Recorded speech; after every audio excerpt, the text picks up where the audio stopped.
Hello friends, ओम श्री गणेशाय नमः। जय श्री कृष्ण। आप सभी का स्वागत है आपकी अपनी यूट्यूब चैनल पर।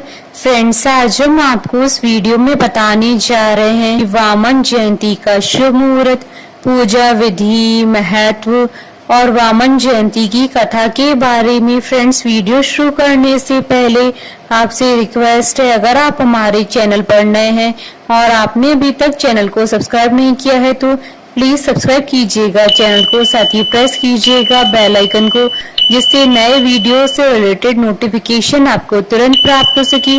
और वीडियो पसंद आने पर वीडियो को लाइक और शेयर जरूर कीजिएगा ताकि सभी भक्तों को इस वीडियो का लाभ प्राप्त हो सके। और कमेंट बॉक्स में जय श्री कृष्ण जरूर लिखिएगा। वामन जयंती भगवान विष्णु जी के वामन रूप में अवतरण दिवस की उपलक्ष्य में मनाई जाती है। वामन जयंती भाद्रपद मास की शुक्ल पक्ष की द्वादशी तिथि को मनाई जाती है। भागवत पुराण के अनुसार वामन भगवान विष्णु जी के दशा अवतारों में से पांचवें अवतार थे। वह त्रेता युग में पहले अवतार थे। भगवान विष्णु के पहले 4 अवतार पशु रूप में थे, जो कि मत्स्य अवतार, कूर्म अवतार, वराह अवतार और नरसिंह अवतार थे। इसके पश्चात वामन मनुष्य रूप में पहले अवतार थे। वामन देव ने भाद्रपद मास की शुक्ल पक्ष की द्वादशी तिथि को अभिजीत मुहूर्त में, जब श्रवण नक्षत्र प्रचलित था, माता अदिति व कश्यप ऋषि के पुत्र के रूप में जन्म लिया। फ्रेंड्स, अब आइए जानते हैं साल 2025 की वामन जयंती के शुभ मुहूर्त के बारे में। हिंदू पंचांग के अनुसार साल 2025 में वामन जयंती 4 सितंबर 2025 गुरुवार के दिन है। भाद्रपद शुक्ल द्वादशी तिथि प्रारंभ होगी 4 सितंबर 2025 को सुबह 4:21 पर और भाद्रपद शुक्ल द्वादशी तिथि का समापन होगा 5 सितंबर 2025 को सुबह 4:08 पर।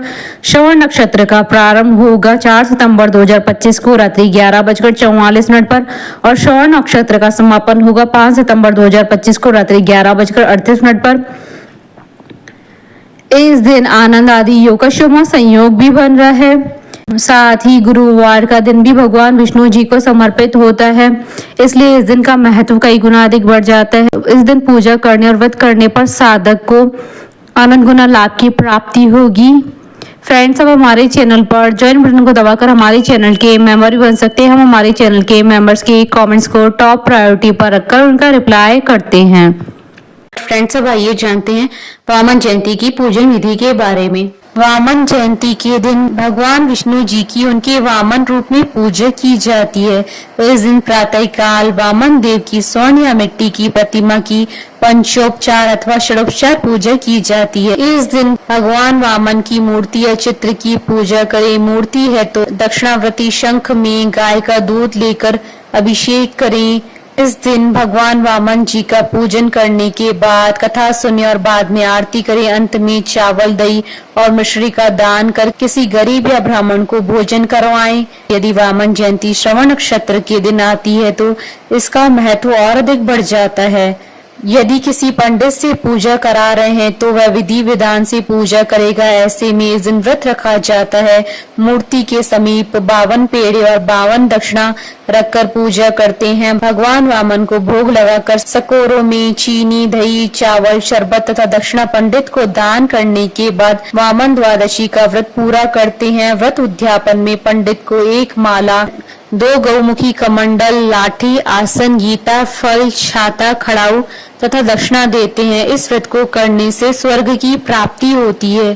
फ्रेंड्स, अब आइए प्रारंभ करें भगवान वामन अवतार की कथा।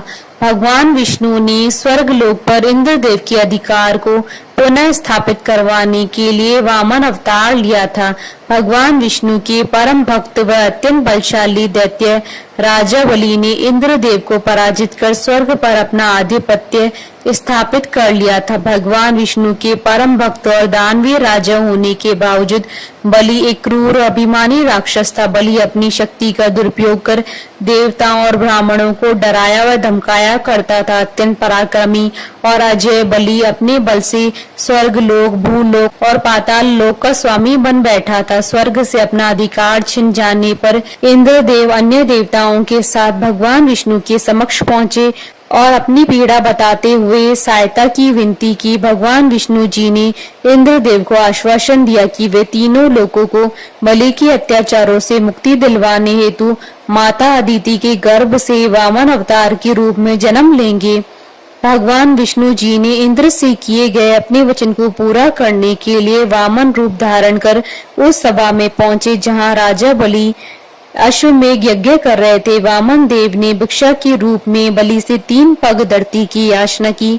बलि जो कि एक दानवीर राजा थे, सहर्ष रूप से वामन देव की इच्छा पूर्ति करने के लिए सहमत हो गए। तत्पश्चात वामन देव ने अत्यंत विशाल रूप धारण कर अपने पहले पग से ही समस्त भूलोक को नाप लिया। दूसरे पग से उन्होंने स्वर्गलोक को नाप लिया। अंततः जब वामन देव अपना तीसरा पग उठाने को हुए तब राजा बलि को यह ज्ञात हुआ कि यह भिक्षुक कोई साधारण ब्राह्मण नहीं है अपितु स्वयं भगवान विष्णु है। अतः बलि ने तीसरे पग के लिए अपना शीश वामन देव के समक्ष प्रस्तुत कर दिया। तब भगवान विष्णु ने बलि की उदारता का सम्मान करते हुए उसका वध करने के बजाय उसे पाताल लोक में धकेल दिया। भगवान विष्णु जी ने साथ ही बलि को यह भी वरदान दिया कि वह वर्ष में एक बार अपनी प्रजा के समक्ष धरती पर उपस्थित हो सकता है। राजा बलि की धरती पर वार्षिक यात्रा को केरल में ओणम तथा अन्य भारतीय राज्यों में बलि प्रतिपदा के रूप में मनाया जाता है। बोलिए भगवान विष्णु जी की जय, सनातन धर्म की जय। हमारे साथ इस वीडियो में अंत तक बने रहने के लिए आपका धन्यवाद। ओम श्री गणेशाय नमः। जय श्री कृष्ण।